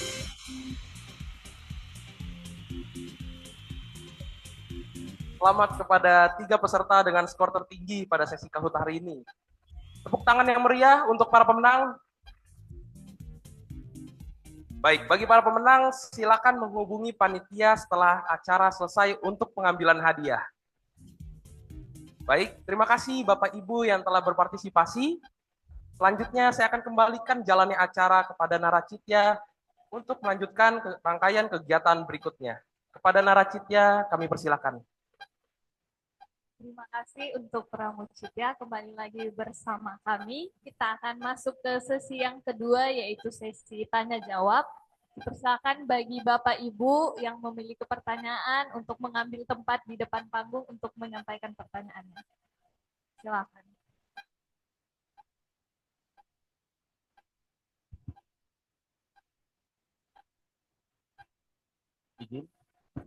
Izin. Selamat siang semuanya, izin perkenalkan diri. Nama Noval Madila Salis, asal dari Sekolah Tinggi Ilmu Hukum Manokwari. Semester 3. Dari tadi kita sudah membahas tentang bagaimana unmasking fraud atau bagaimana mengurai gratifikasi, suap, dan implikasinya dalam perspektif pembangunan daerah. Baik, Kita tahu bahwa Indonesia ini merupakan negara hukum, di mana semua berpedoman pada peraturan perundang-undangan. Sesuai dengan Undang-Undang Nomor 12 Tahun 2011 Pasal 7 di situ mengatur tentang hierarki peraturan perundang-undangan. Yang ingin saya tanyakan, di Indonesia juga sini menganut asas lex specialis, derogat lege generalis, di mana aturan yang bersifat khusus mengesampingkan aturan yang umum. Kemudian pertanyaannya tuh cuma satu, bagaimana menyelaraskan Undang-Undang Tipikor dengan Undang-Undang Otsus di Papua? Yang kita ketahui bahwa Undang-Undang Tipikor merupakan salah satu undang-undang lex spesialis yang juga extraordinary crime, dan juga Undang-Undang Otsus Otonomi Khusus Papua yang juga merupakan undang-undang lex spesialis. Terima kasih. Terima kasih atas pertanyaannya. Mungkin bisa langsung dijawab ya, Pak. Baik, terima kasih mahasiswa saya juga ya, mahasiswa STA ya. Jadi begini, saya ini ketua tim penyusun Undang-Undang Otonomi Khusus Papua. Jadi tidak ada dalam Undang-Undang Khusus Papua itu yang terkait dengan kekhususan di bidang korupsi. Tidak ada. Artinya bahwa kekhususan itu ada pada Undang-Undang tindak korupsi. Lex spesialisnya ada di situ. Kalau Otsus Papua itu adalah dalam rangka percepatan, afirmasi dalam percepatan pembangunan tanah Papua. Artinya kalau korupsi, Otsus tidak mengizinkan juga. Tidak ada lex spesialis. Karena ada yang korupsi bilang, ini Papua Otsus itu salah. Ya, bilang itu salah. Itu membenarkan diri cuma dengan asumsi. Tidak punya dasar yang kuat. Jadi korupsi itu berlaku di seluruh Indonesia. Dan korupsi di Papua tidak bisa berdasarkan Undang-Undang Otsus. Otsus itu gambaran umumnya adalah terkait afirmasi di bidang pendidikan, afirmasi di bidang kesehatan, afirmasi di bidang ekonomi kerakyatan, dan afirmasi di bidang pembangunan. Jadi kalau yang korupsi di tanah Papua, berarti memang dia tidak mau Papua ini maju. Itu saja. Kalau yang korupsi dana Otsus, berarti memang dia ingin Papua ini miskin terus, tidak sejahtera. Itu yang kita harus lawan. Jangan ada orang korupsi dana Otsus. Karena tadi, ya, karena saya ketua tim, kita naikkan dana Otsus 2,25%. 30% itu untuk pendidikan. Kita tambah lagi untuk daerah penghasil DBH migas. 30% DBH migas itu untuk pendidikan. Jadi untuk Papua Barat ini adalah 65% untuk pendidikan. Malah kalau mahasiswa tidak dapat dana Otsus pendidikan, itu dipertanyakan. Uangnya kemana? Kan begitu. Harus ditanyakan. Mahasiswa punya hak. Ini bukan saya provokasi, bukan. Tapi saya ingin hanya kontrol sosial tadi, kita juga kewajiban untuk tahu. Itu. Jangan sekali-sekali kita salahkan pemerintah pusat. Pusat terusan salah, tidak. Kewenangan mengelola keuangan itu, ini kemarin Pak Menteri Keuangan lapor sudah ditransfer 12 triliun dana Otsus. Tahun depan ditransfer lagi ada sedikit pengurangan 10 triliun. Tapi kemarin pertemuan dengan Pak Presiden janji untuk normalkan kembali dana Otsus, yaitu 12 triliun. Uang besar ada di provinsi-provinsi. Uangnya kemana? Kamu yang tahu.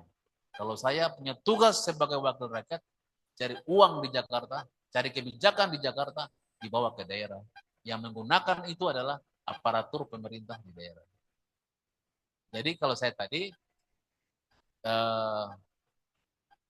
korupsi tidak boleh diberikan ruang, apalagi atas dasar otonomi khusus. Kasus mantan gubernur di Papua, itu kasus proses hukum di Jakarta. Siapapun pejabat daerah yang menyelewengkan keuangan daerah, apalagi yang bersumber dari Otsus, harus diberikan hukuman yang seberat-beratnya. Karena tujuannya tadi, Banyak rakyat Papua yang tidak bisa makan, tidak bisa sekolah, tidak bisa berobat yang baik. Lihat kasus ibu hamil yang ada di Jayapura. Itu potret, ya. Itu potret kualitas kesehatan di Papua. Bagaimana tidak ada fasilitas, tidak ada dokter, tidak ada petugas. Ini bukan baru 1 tahun, 2 tahun. Sejak tahun 2001, Otsus ini sudah berlaku bagi tanah Papua. Tapi dampaknya apa yang kita lihat, kita rasakan. Makanya kita harus sepakat untuk Otsus jangan dijadikan sebagai alasan untuk korupsi. Tapi dia harus menjadi acuan untuk percepatan pembangunan tanah Papua. Pembangunan sektor kesehatan, pendidikan, ekonomi masyarakat, dan tentu infrastruktur. Itulah tujuan kita sama-sama menghadirkan Papua beda dengan provinsi-provinsi lain di seluruh Indonesia.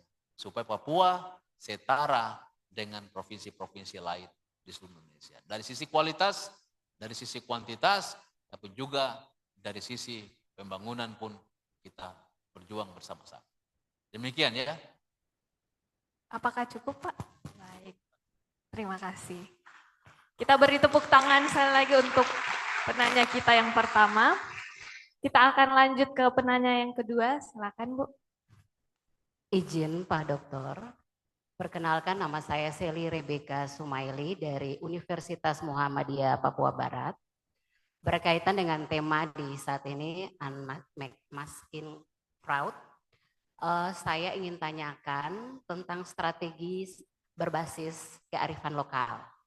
Yang kita tahu semua bahwa Indonesia tentunya beragam dan aturan mengenai aturan-aturan yang diatur oleh pemerintah pusat tentunya tidak cocok dengan apa yang ada di Papua, secara khusus Papua Barat. Ya, yang saya mau bilang bahwa tentu itu tidak, kadang klop, kadang tidak klop. Lewat materi saat ini saya tanyakan bagaimana nih Pak, aturan atau cara kita untuk membuat sebuah aturan anti korupsi yang berkaitan dan disesuaikan dengan budaya bahkan kearifan lokal yang ada di Papua Barat. Mungkin itu saja dari saya Pak. Terima kasih Pak Dokter. Selamat siang. Kita beri aplaus untuk penanya kedua kita. Mungkin bisa. Iya, jadi dalam hukum itu kan ada sini dengan istilah bilang bahwa natural right atau dalam bahasa Inggrisnya itu natural law, hukum yang asli. Kita punya hukum yang murni atau asli yaitu hukum kebiasaan atau hukum adat. Ya. Dan itu bisa dipraktekkan sepanjang itu dinilai positif. Ya.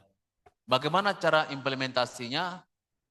Kita diberikan kewenangan oleh pemerintah pusat di bidang pendidikan. Maka bisa saja dirumuskan oleh Dinas Pendidikan Provinsi untuk menyusun kurikulum khusus anti korupsi berbasis kearifan lokal di Papua. Itu sangat baik, saya dukung sekali. Nah, siapa operatornya? Operatornya adalah Dinas Pendidikan Provinsi. Untuk menyusun kurikulum dengan nama mata kuliahnya, yaitu terkait dengan kearifan lokal dan anti korupsi. Jadi bagaimana kita menghidupkan living law tadi, natural law tadi, hukum adat kita untuk memperkuat anti korupsi di Papua Barat. Tentu dengan banyak riset-riset yang kita punya, saya yakin ini kan jarang ini. Kalau kita mau sebagai yang pertama menghidupkan hukum adat memperkuat anti korupsi, saya pikir pasti akan diapresiasi sekali oleh pemerintah kepada kita. Yang kenapa saya lebih condong ke situ, Karena begini, sudah ada, kita punya di Papua sudah ada normanya, sudah ada yudikatifnya sudah ada peradilannya juga sudah ada. Ya. Jadi supaya korupsi yang kecil-kecil, yang misalnya 10 juta, 20 juta, ya, daripada bayar pengacara lagi, daripada ini lagi, ya udah kita manfaatkan peradilan adat kita untuk selesaikan. Ya, sidang adat, hakim adatnya kumpul, bicara, kamu korupsi uang sekian, bisa kembalikan? Tidak bisa. Punya tanah ada? Tanah ada. Oke. Tanahnya yang mana? Oke. Saya kasih tanahnya sebagian. Oke, kamu ini ya, kami kasih sanksi. Tidak boleh bergabung dalam kegiatan-kegiatan kemasyarakatan. Itu cukup urusan-urusan terkait dengan menggunakan hukum adat kita. Kalau sudah sampai di atas, misalnya 500 juta ke atas, ya jangan diselesaikan secara adat juga, itu sudah melampaui. Nah, kenapa? Supaya ada peran juga daripada tokoh-tokoh adat dalam rangka antisipasi anti korupsi. Kalau semua pihak terlibat dalam proses ini, saya yakin ini kita aman ini Papua Barat. Karena Papua aman. Karena semua unsur-unsur anti korupsi di daerah, termasuk unsur kelembagaan adat, itu dia akan duduk. Kok ini yang hebat-hebat ya. Tunggu, surat pengadilan adat panggil, hadirkan. Nama, tempat, di mana, pekerjaan apa yang kau buat benar-benar, tak. Nanti. Sanksi adat lebih tegas. Dan itu ada efek-efeknya. Dan pasti orang itu akan takut ya. Jadi kalau saya juga punya kewajiban, nanti juga dorong kepada pemerintah, Pak Gubernur, melalui untuk coba kita diskusikan kembali bagaimana merumuskan kurikulum, bila perlu ada peraturan daerah yang disusun oleh provinsi dalam rangka anti korupsi dengan memanfaatkan partisipasi lembaga masyarakat adat. Pikir ini kembali kepada kita. Semua kewenangan telah diberikan kepada kita. Sekarang bagaimana cara kita memanfaatkan kewenangan itu dalam rangka untuk memastikan bahwa tindak pidana korupsi tidak terjadi di Provinsi Papua Barat atau di wilayah hukum pemerintah Provinsi Papua. Kita beri tepuk tangan untuk penanya yang kedua. Yang selanjutnya ada penanya yang ketiga, silakan. Izin memperkenalkan diri Pak. Kenalkan, nama saya Mupang Harahap dari Polbakar Manokwari semester 1. Izin bertanya, sering muncul pandangan bahwa korupsi tidak dihukum mati karena pertimbangan hak asasi manusia. Namun di sisi lain, praktik korupsi telah menyebabkan penderitaan luas, bahkan menimbulkan korban jiwa akibat pelayanan publik dan pembangunan, seperti yang terjadi di beberapa daerah di Sumatera. Pertanyaan saya, apakah pelaku korupsi juga dapat berlindung di balik hak asasi manusia, sementara hak hidup dan kesejahteraan masyarakat justru dirampas oleh tindakan korupsi tersebut? Terima kasih. Baik, kita beri tepuk tangan untuk penanya kita yang ketiga. Luar biasa ya pertanyaannya. Silakan Mbak dijawab. Memang ada problematika hukum di negara kita. Di sisi lain penegakan hukum itu harus dilakukan. Di sisi lain ada norma-norma lain yaitu tentang hak asasi manusia. Dan unifikasi hukum internasional tentang hukuman mati itu sudah disepakati juga untuk dihapus dari muka bumi karena tidak sesuai dengan prinsip-prinsip Declaration of Human Rights. Nah, sehingga itulah yang kemudian hukuman mati belum mendapatkan ruang untuk proses penegakan hukumnya di Indonesia. Karena tadi ya kita masih punya asas hukum. Negara kita adalah negara hukum. Rechtsstaat, ya. Negara hukum. Maka asas praduga tak bersalah itu menjadi dasar dalam penegakan hukum di Indonesia. Tidak ada seorang pun yang dapat dihukum sebelum ada keputusan hakim yang berkekuatan hukum tetap. Jadi ada ruang keadilan, ruang yang diberikan kepada setiap orang untuk mencari keadilan. Walaupun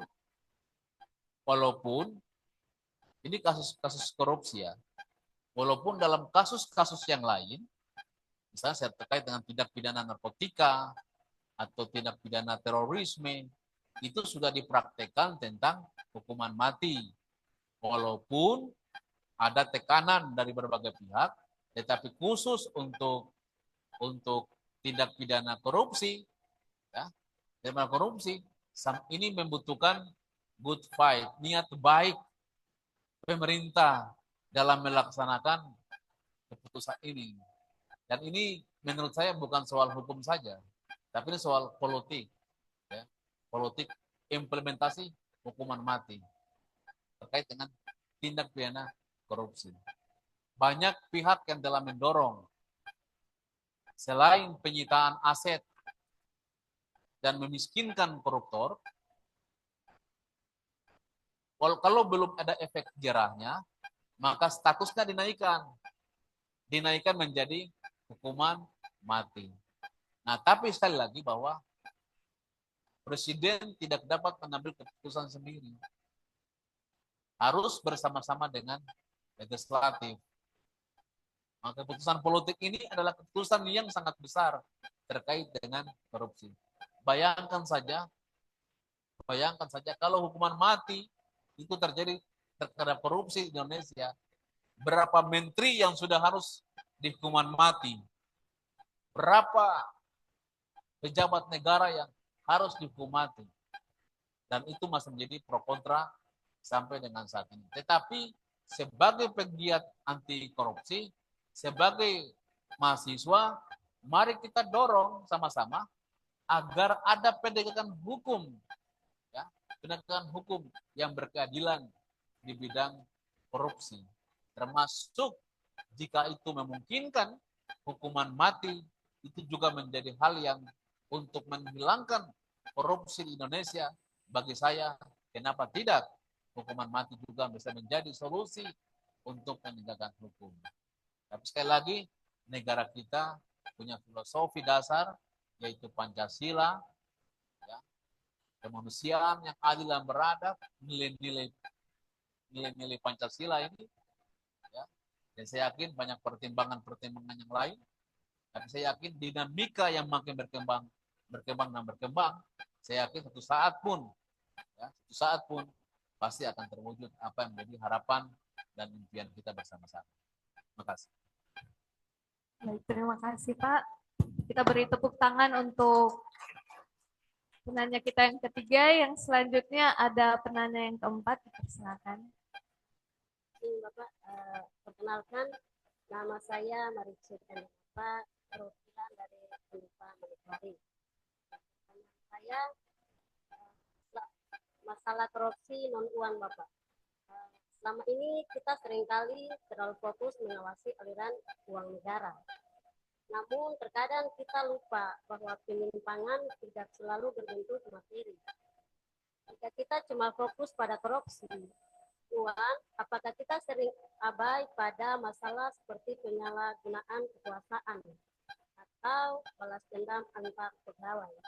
Yang menjadi pertanyaan saya, bagaimana cara mendeteksi masalah ini di masyarakat? Terima kasih. Kita beri tepuk tangan untuk penanya kita yang keempat. Silakan Bapak. Pertanyaannya mantap ini. Jadi begini. Setiap warga negara itu kan punya hak, ya. Hak juga punya kewajiban, ya. Dalam mengidentifikasi di daerah itu di wilayah. Sederhana saya sebagai mahasiswa, ya. Sederhana sekali. Anda manfaatkan saja medsos yang ada. Sekarang ini Gen Z ini sudah kenal dengan medsos. Dan semua aparat penegak hukum itu sekarang menggunakan teknologi sebagai intelijen. Jadi kalau susah ketemu dengan jaksa, kepolisian, manfaatkan intelijen media untuk memberikan informasi terkait dengan apa yang Anda temukan di wilayah Anda masing-masing. Tapi harus benar. Kenapa? Kalau tidak benar, maka muncul lagi masalah hukum baru, yaitu Undang-Undang ITE. Jadi kita investigasi. Anda boleh investigasi, menemukan kasus, klarifikasi atau verifikasi untuk mencari kebenaran. Setelah benar, Anda boleh salurkan menggunakan hal-hal yang resmi. Bisa menggunakan media sosial, tapi yang penting itu benar Anda punya valid data, Anda publikasi. Saya yakin secepat itu. Cepat itu. Sekarang semua pejabat publik sekarang itu lebih berpegang menggunakan percepatan teknologi yang ada. Saya pikir itu paling cepat ya. Anda foto, Anda ambil data yang clear, Anda bisa sebar opini di media atau kirim langsung ke institusi-institusi yang berwenang biar mendapat respon. Saya sering menggunakan media untuk mendapatkan data yang akurat terkait dengan kondisi-kondisi daerah. Dan saya pikir jangan kita habiskan waktu hanya TikTokan saja atau IG saja, tetapi yang untuk terbatas hanya untuk rutinitas yang tidak berbobot. Tapi kalau bisa, kalau memang kita semua sepakat untuk sebagai agen anti korupsi di daerah, bagaimana kalau kita sebagai intelijen anti korupsi dengan memanfaatkan media untuk dipublikasikan. Saya yakin pasti akan direspon dengan cepat untuk masalah-masalah yang Anda hadapi. Makasih. Baik, kita beri tepuk tangan untuk narasumber kita. Karena waktu kita terbatas, kita akan cukupkan pertanyaan dengan pertanyaan yang terakhir.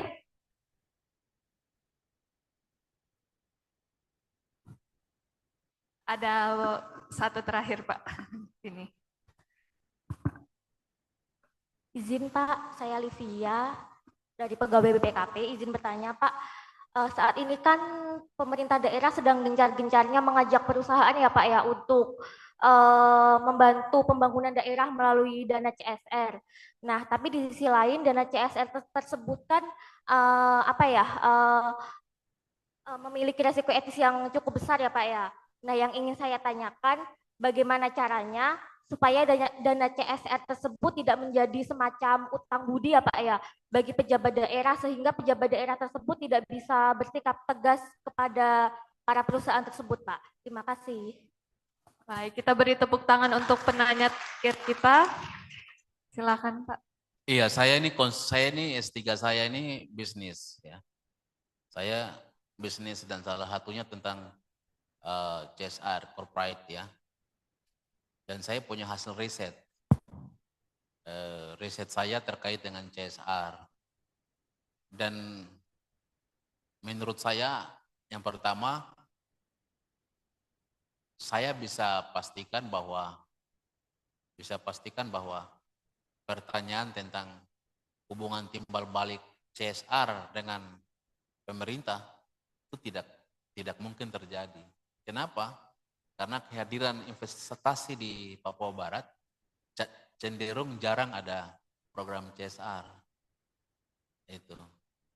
Jadi agak sulit untuk kita bilang akan ada muncul hubungan yang berdampak pada korupsi dari program CSR. Karena ternyata perusahaan sendiri dari hasil investigasi saya ternyata jarang ada program-program CSR. Itu. Program CSR-nya pun ya kalau kita hitung tidak maksimal dengan penghasilan yang didapat. Itu saya ambil contoh terkait dengan kasus BP Tangguh, LNG Tangguh.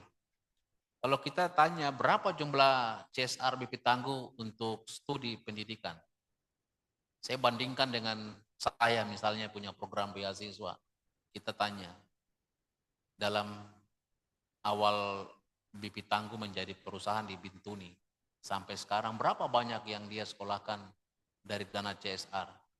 Tidak lebih dari 200. Itu sangat kecil. Kalau 200 itu kita hitung berapa duit pemasukan perusahaan dengan CSR-nya, tidak sebanding. Atau kita dekat-dekat perusahaan semen yang ada di Maruni, berapa dia berikan CSR ke masyarakat terdampak? Kita cari aja.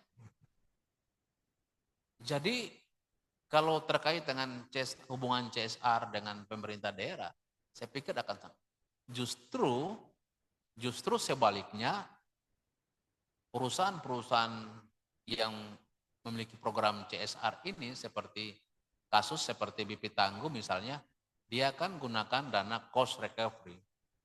Ya. Artinya bahwa sepanjang dia juga turut menggunakan APBN sebagai dana talangan untuk operasionalnya, maka dialah yang harus kita audit. Harus diaudit.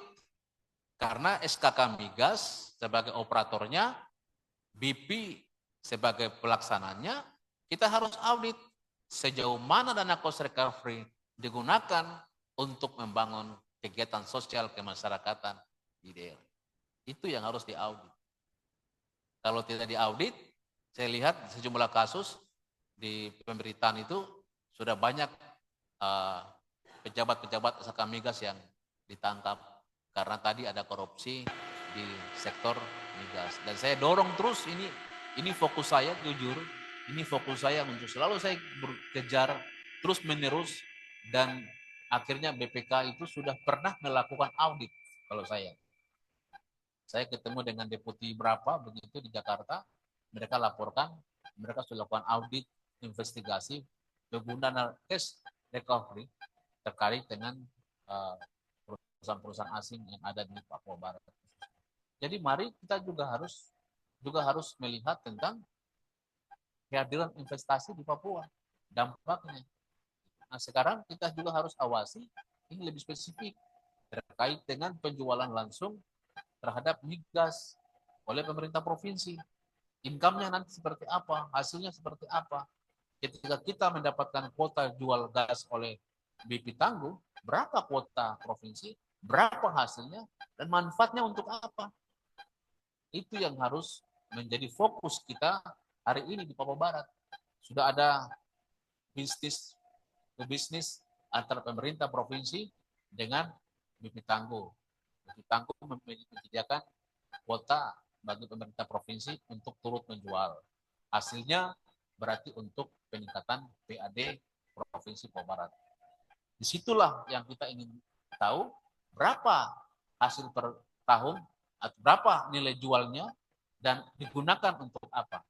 Ini yang harus kita sama-sama untuk mengevaluasi secara baik sehingga kita mendapatkan informasi yang baik. Jangan-jangan sampai bisnis to bisnis, tetapi output income-nya ini malah tidak lari ke kas daerah, tapi justru lari kepada BUMD yang kemudian profitnya itu tidak tahu arahnya kemana.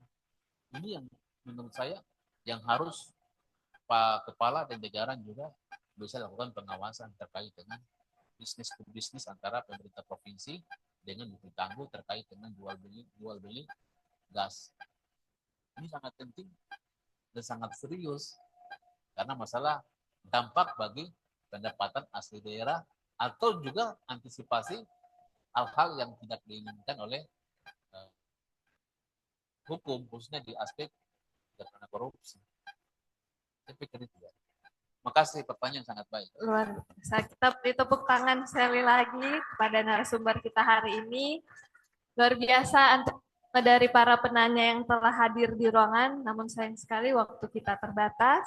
Hari ini kita telah mengulas tuntas bahwa korupsi bukan hanya sekedar pelanggaran pasal ataupun sekedar kerugian keuangan negara, melainkan tentang kerusakan moral, pengikisan etika, dan penghancuran tujuan luhur bernegara. Ini sebagai penutup, kami ingin memberikan kesempatan terakhir kepada Pak Philip untuk memberikan closing statement, Pak, untuk mengikat seluruh diskusi kita hari ini. Ya baik, yang pertama bahwa kita semua ini beresiko. Jadi korupsi itu tidak memandang siapa-siapa. Kita semua itu beresiko. Tinggal momen dan waktu saja. Maka itu kita harus mencegah diri kita terlebih dahulu. Sebelum kita berbicara lebih luas, lebih bagus kita proteksi diri kita tersendiri terkait dengan sikap anti korupsi dalam diri kita. Itu yang pertama. Yang kedua, saya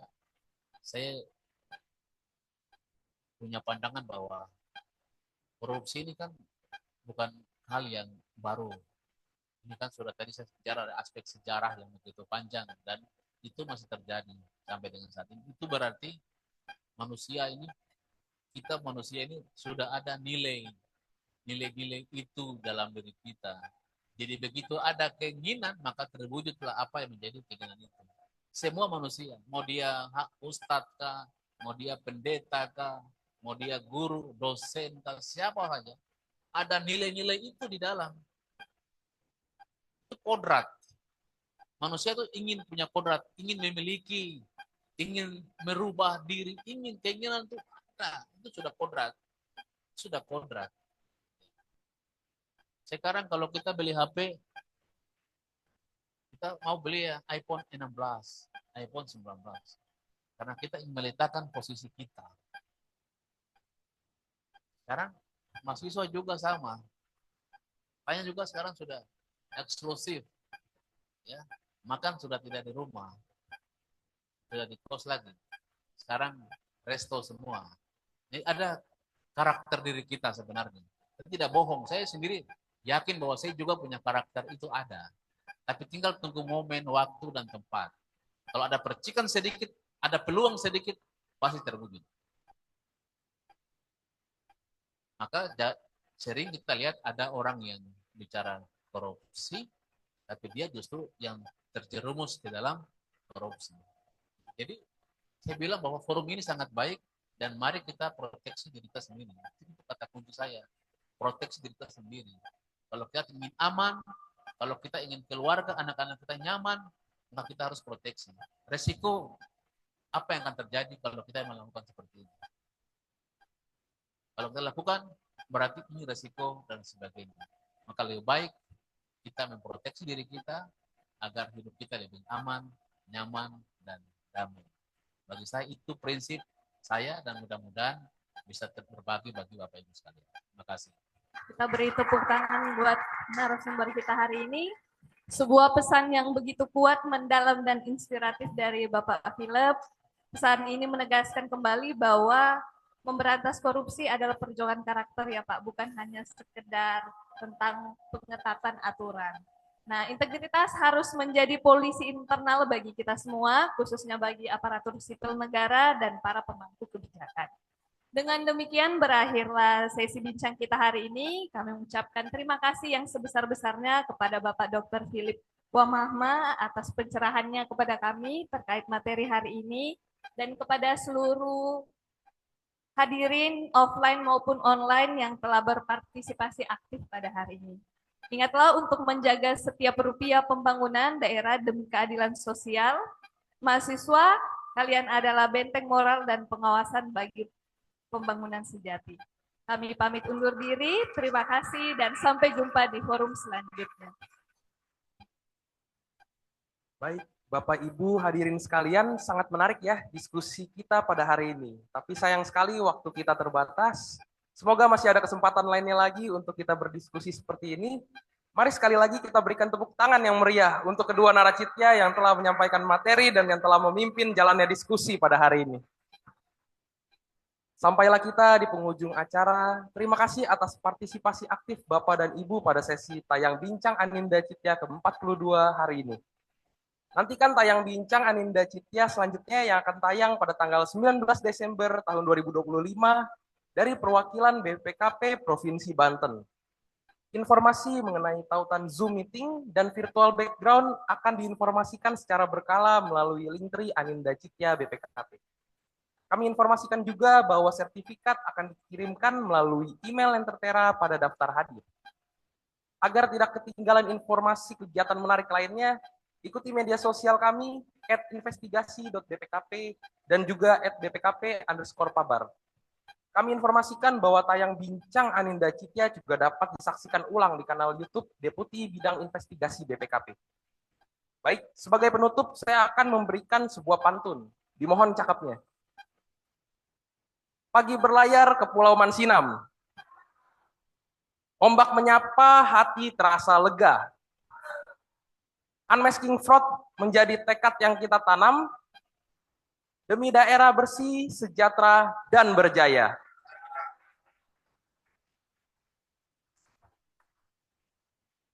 Saya Mino, selaku Pramucitya pamit undur diri. Mohon maaf atas segala kesalahan selama acara berlangsung. Wassalamualaikum warahmatullahi wabarakatuh.